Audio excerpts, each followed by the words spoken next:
Hermit's cave.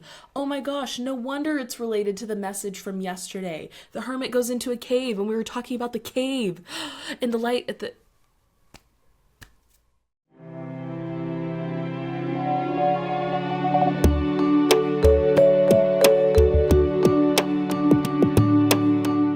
Hello everyone, happy Tuesday and welcome to our daily ritual.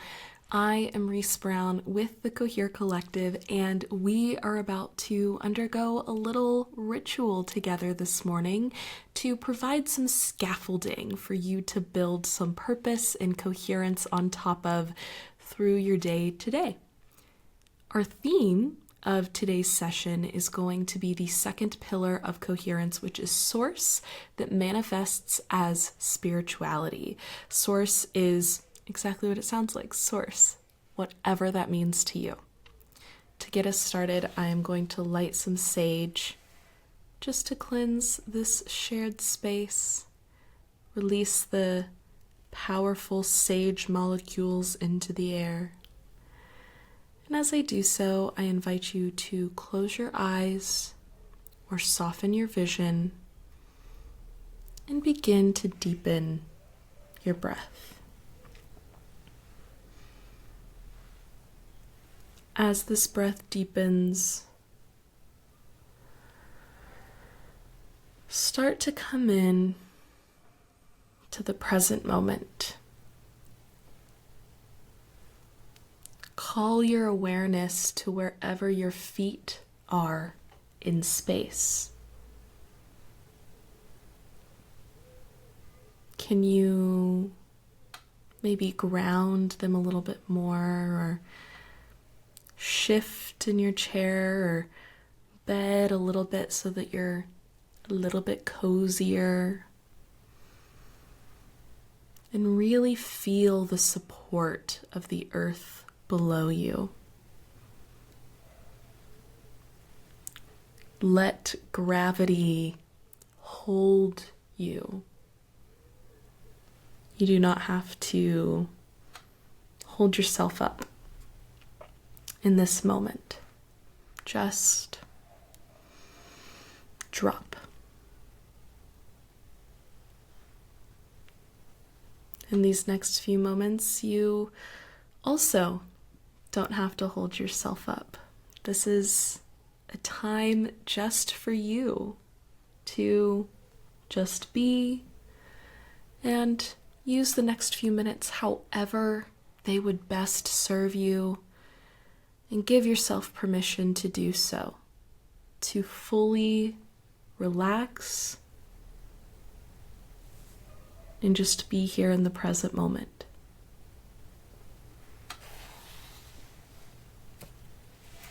Here in just a second, I am going to invite you to take a deep breath with me, if that feels good to you. And when we do so, I want you to make it the deepest breath of the day so far. Okay, whenever you're ready, take that deep breath in.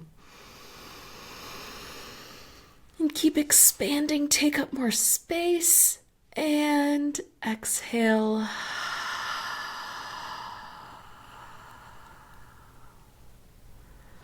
And tune in to the collective,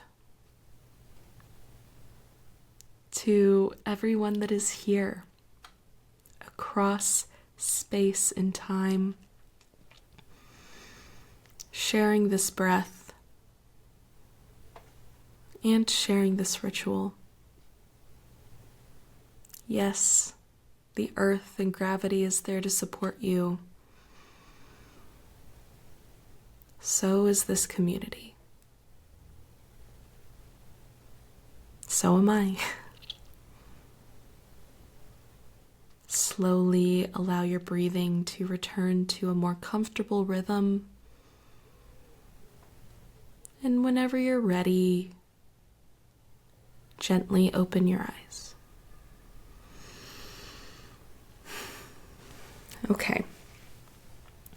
I am going to start shuffling our cards for today, and as I do so, I want you to call back in any intention you may have set at the beginning of today's session, but also this idea of source and spirituality and whatever that means to you today, in this moment.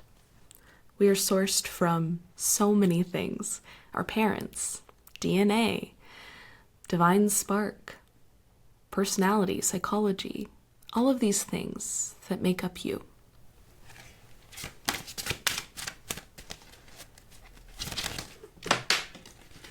Okay. Today we have the Hermit in reverse. Shout out to all my Virgos, Virgang. Do y'all remember Jenna Marbles on YouTube? She was a Virgo and she always said Virgang, and as a Virgo, I love it. So in honor of Jenna Marbles, Virgang, shout out to all my Virgang out there. Our card is the Hermit card, which is the tarot card associated with the sun sign of Virgo, or star sign of Virgo, excuse me. And the Hermit is in reverse. The Hermit depicts an old, wise man with a lantern lit in his hand, a staff in the other. He has a little wizardly robe around him, and his head is kind of bent, and his eyes are almost closed. He's not quite seeing the light that's lit up in the lantern in front of him. His eyes haven't quite reached it yet. And yesterday we were talking about this idea of rebirth and re-death, and how the middle of that journey is really important. I think it's also important to keep in mind that death and rebirth are often the same thing.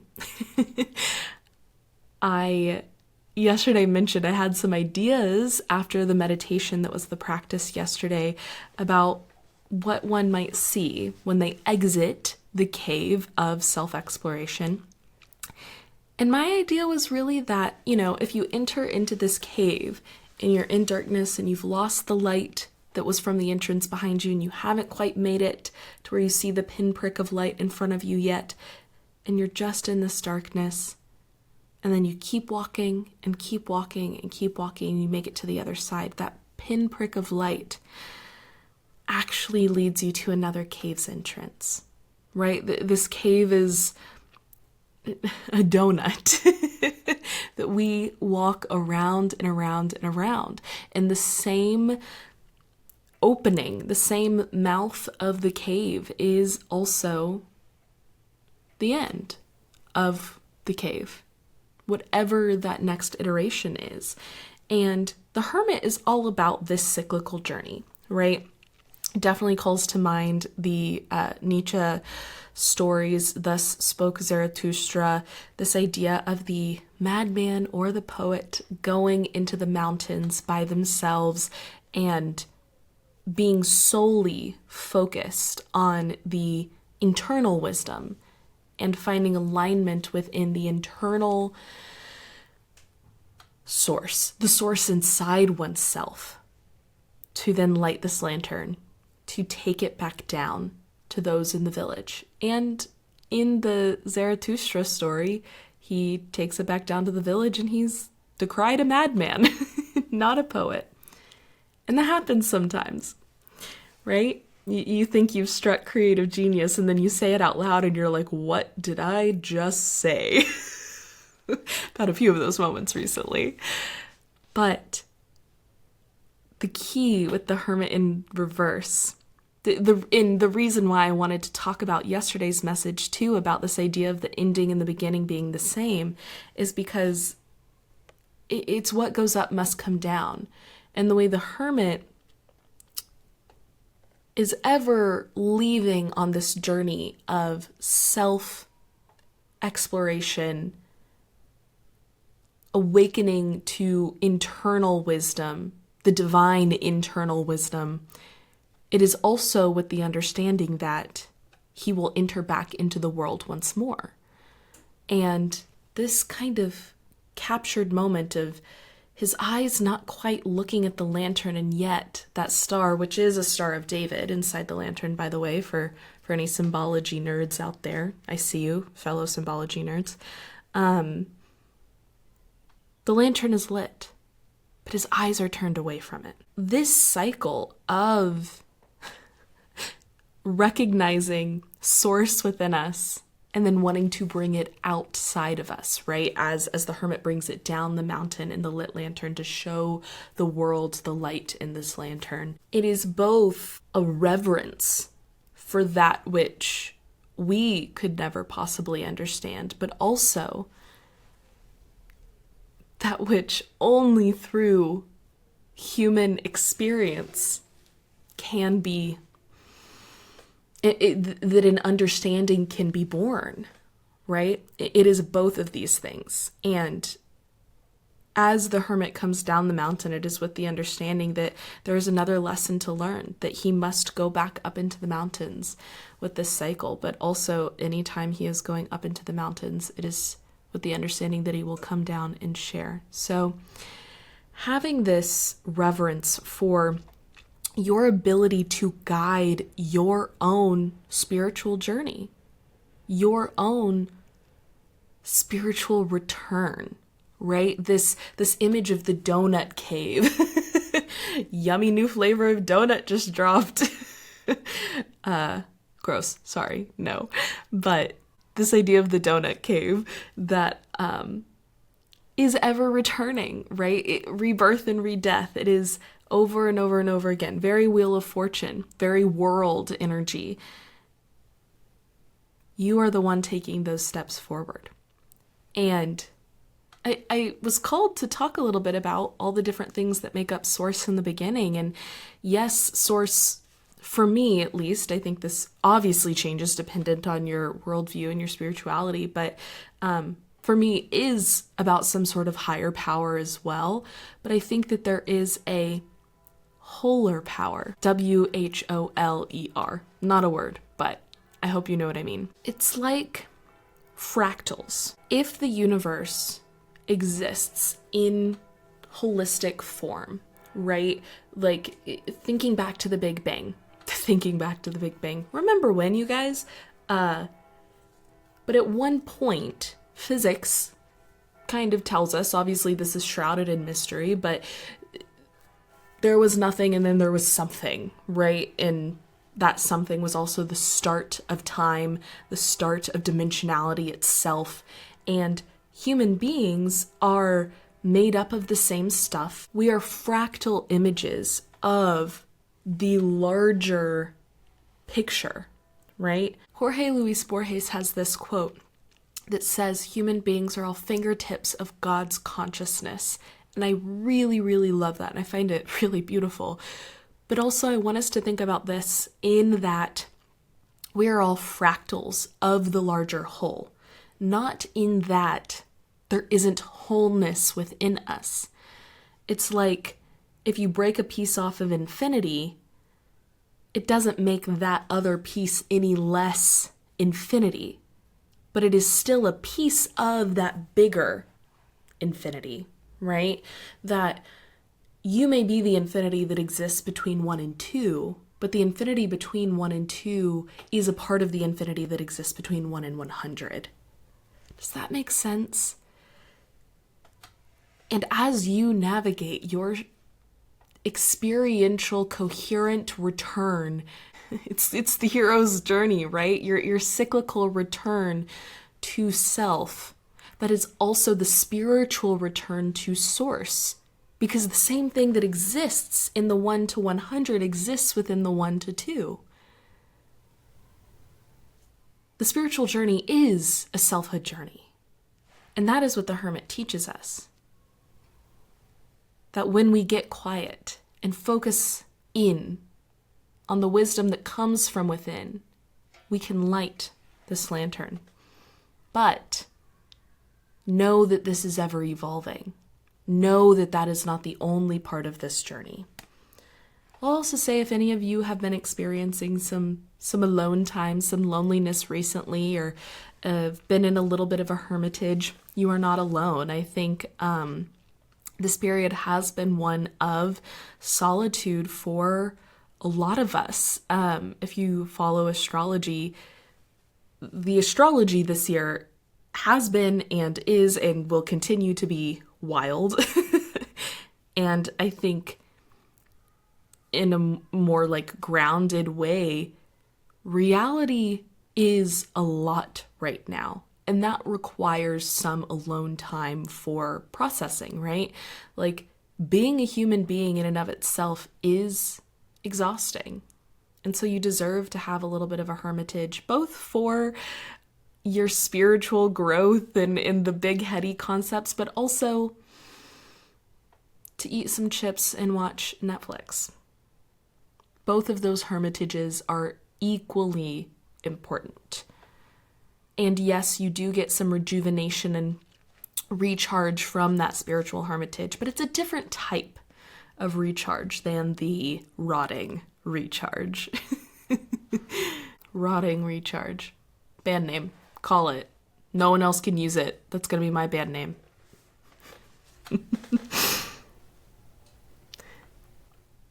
Moving into our mantra today, inspired by the Hermit in reverse, this idea of source spirituality, and this connection to our message yesterday as well, and anything else that you may have called in here too.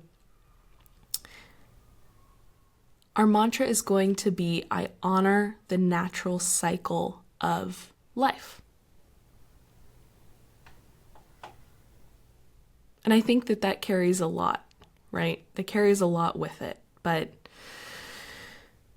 imbue it with the meaning of cycle that is to you. I said that like Yoda.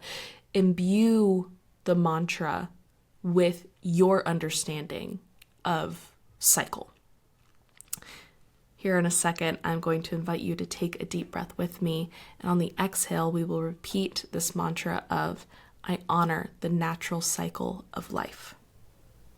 Okay. Whenever your breathing pattern allows, take this deep breath in and exhale, repeating, I honor the natural cycle of life. And it's a cycle we're all a part of, that we all contribute to, and I don't want to say victim of, because it's not like we're victims of it, but that we are experiencers of and creators of this cycle, right? Does that make sense? It's kind of that reciprocal relationship. For our practice today, I want you to think about the lantern that the hermit holds in his hand. Like I mentioned earlier, it is a Star of David.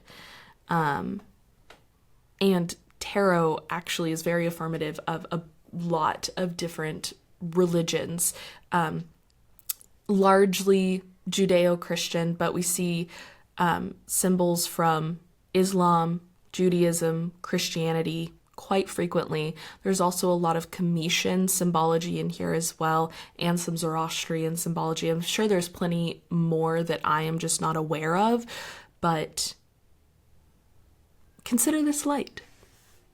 What does it mean that it's a lantern external to the hermit? And when you think of the idea of bringing a lantern down out of your hermit's cave. Oh my gosh, no wonder it's related to the message from yesterday. The hermit goes into a cave and we were talking about the cave and the light at the... I can't believe I'm just putting that together now, but reflect on this. And I think instead of it just being an open-ended reflection like we oftentimes have, I want you to try and get specific with it. What is the light inside your lantern that you want to bring back to the world, to your community? When you come out of the cave, when you come out of your hermitage, what do you want to hold in your hand and shine and give and offer to bring light to? Knowing that you may be decried mad, but you also may be lauded poet. and likely both. Because are those two really different? Thank you very much for being here with me today. I hope you enjoyed today's ritual. If you did, please consider subscribing, leaving a like, share it with someone else that you think would enjoy it, and let me know in the comments this specificity that you've landed on for this light.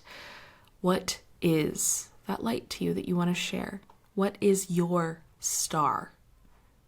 This one's the Star of David. What is the star of you? For me, the Star of Reese, the star of you.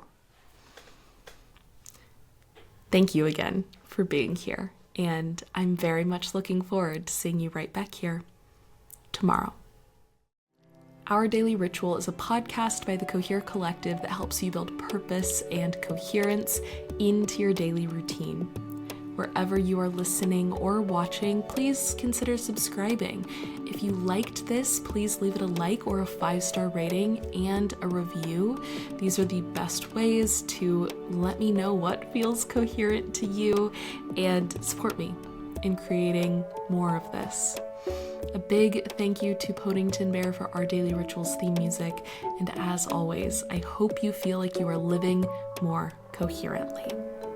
Until next time, love.